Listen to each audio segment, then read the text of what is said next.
Twitter మాజీ CEO Parag Agarwal గురించి మీ అందరికీ తెలిసే ఉంటుంది.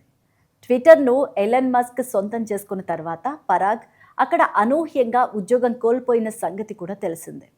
అప్పటి నుంచి మళ్ళీ పరాగ్ కెరియర్ జర్నీ స్ఫూర్తిదాయకంగా నిలుస్తోంది. తన సాంకేతిక నైపుణ్యంతో రెండేళ్లలోనే 6,000 కోట్లు విలువైన ఏఐ స్టార్టప్ని నిర్మించారు. ట్విట్టర్ ప్రస్తుతం ఎక్స్గా ఉంది. మాజీ సీఈఓ పరాగ్ అగర్వాల్ పేరు వినగానే ఎలన్ మస్క్ ఆయన్ను రాత్రికి రాత్రే సీఈఓ కుర్చీ నుంచి పక్కకు తప్పించిన ఘటనే మనందరికీ గుర్తొస్తుంది కదా. అయితే ఆ అవమానం పరాగ్ అగర్వాల్ ప్రతిభను ఏమాత్రం తుడిచిపెట్టలేకపోయింది. 2 ఏళ్ల విరామం తర్వాత ఇప్పుడు ప్రపంచం మళ్ళీ ఆయన వైపు చూసేలా సత్తా చాటుకుంటున్నారు. ఎలన్ మస్క్ ట్విట్టర్ను కొనుగోలు చేసిన తర్వాత అనూహ్యంగా సీఈఓ పదవి పోవడంతో సహా ఉద్యోగమే కోల్పోవలసి వచ్చింది. అయినప్పటికీ పరాగ్ వెనుకడుగు వేయలేదు, నిరాశతో కుంగిపోలేదు. కేవలం 2 ఏళ్లలో ప్యారలెల్ వెబ్ సిస్టమ్స్ అనే ఏఐ స్టార్టప్ను నిర్మించారు. దీని విలువ ఇప్పుడు ఏకంగా 6,000 కోట్లకు పైగానే ఉండడం విశేషం. ఇక్కడ పరాగ్ అగర్వాల్ ట్విట్టర్ సీఈఓ పదవి పోవచ్చు కానీ ఆయన టాలెంట్ ఎటూ పోలేదు. మస్క్ ఆయన్ను తొలగించారేమో కానీ ఆయన ప్రతిభనైతే కాదు.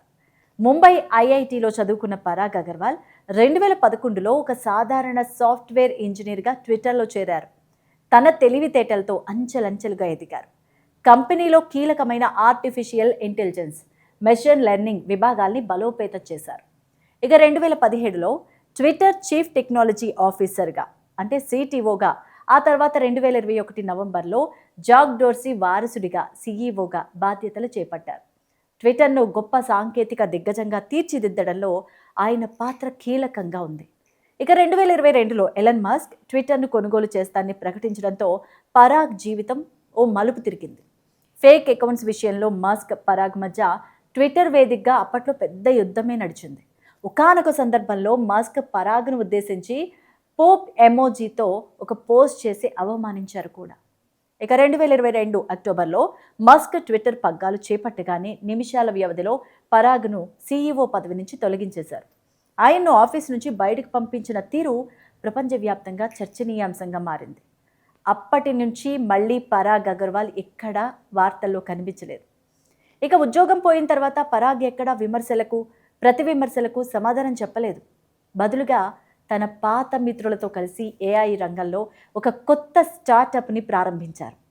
కోస్లా వెంచర్స్ వంటి సంస్థలు ఆయనపై నమ్మకంతో సుమారుగా 250 కోట్లకు పైగా ప్రారంభ పెట్టుబడులు కూడా పెట్టాయి. డెవలపర్స్ కోసం అత్యుత్తమ ఏఐ టూల్స్ తయారు చేయడమే ఈ సంస్థ లక్ష్యంగా ఉంది. మరి ఈయన ఇన్స్పిరేషన్ స్టోరీ చాలా మందికి ఆదర్శమని చెప్పాలి.